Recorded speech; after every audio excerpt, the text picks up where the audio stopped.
it then begs the question, how do you prevent war? I always love Marcus Luttrell, the Navy SEAL, who is kind of memorialized his entire story in the movie The Lone Survivor. He was one of 4 Navy SEALs on a mountain. 3 of them end up dying. He has this kind of, almost unbelievable journey to survival. And he's giving a speech one time, and he says that he was talking to a politician. And he said, hey, your job is to never send me anywhere. You're a diplomat. Use every tool you got to solve the problem. Because by the time you get to me, I only know one thing. I bring death, destruction, and hell and fury with me. And I do my job.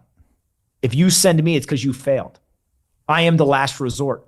And I'm good at my job, but I am the last resort.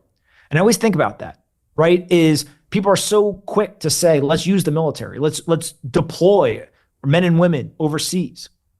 But instead, if we actually had more focus on the diplomacy, on the ability to negotiate with both our friends and our foes and be able to prevent war, how much better off would we be? Again, it's not always possible, but having the military strength to deter people and also having the diplomacy to be able to negotiate with people is pretty important. Another thing I think I learned is leadership. And I was fortunate enough to go to a specific leadership school in the military.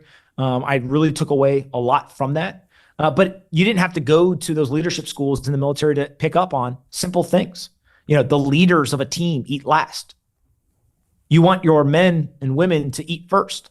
There's this great book by Pete Blabber. He's the former Delta Force commander. It's called The Mission, the Men, and Me. And what he talks about, he goes, the mission comes first, comes before my men. You always complete the mission. But next comes my men. And then only last do I service myself. And so that mentality of, again, collectivism, the ability for us to rally together and sacrifice for each other at the goal of accomplishing the mission is kind of embedded in everything the military does. So I think it's those types of lessons. But then there's a human element to it. I was fortunate enough, I deployed with a lot of guys who were very different than me. They grew up in Western Pennsylvania. A lot of them live in areas that I didn't even understand until I met them.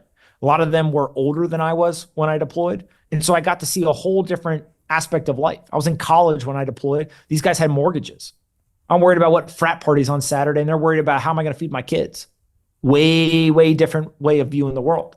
So I was able to grow up much faster than most people. But on top of that, the things that they cared about, things that they did on a day-to-day basis, right, was very different than the world I grew up in.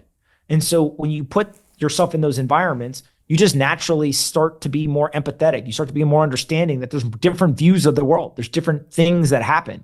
And so I think that if we can take young people and put them in different environments, even if it's for short periods of time, there's a lot of benefit that comes. It's hard to pinpoint and say, I learned X or I learned Y.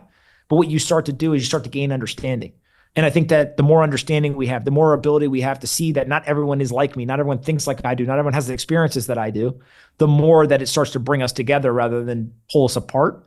And really, if you look at a lot of what we talked about today, that probably could serve us pretty well in terms of creating solutions. Kind of feeds into this idea of competing, not complaining. A lot of people complain in the world, but the best people I know, both in terms of success, but also happiness, they compete. They compete to be a better father. They compete to be a better friend. They compete to be a better business person. They compete to be a better investor.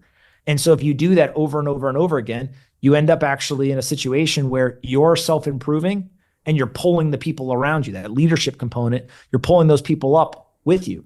And if you do that enough times, then everyone around you gets better, you get better. And if you do it with great skill and I think enough reach, you can actually help change entire communities. And that's really what we need. Right? Going back to, that city council member may be more important than the president of the White House. How many people on that city council are really doing things that are best for their community versus doing what's best for them? Every city's different. Every person's different. But the more people we can get that are working towards the collective good, I think the better off we'll be. Hey, I know investing in crypto is scary. It takes a real leap of faith, because there are so many scams, rug pulls, and bad actors out there. It's a dangerous business, which is why 95% of people lose all their money.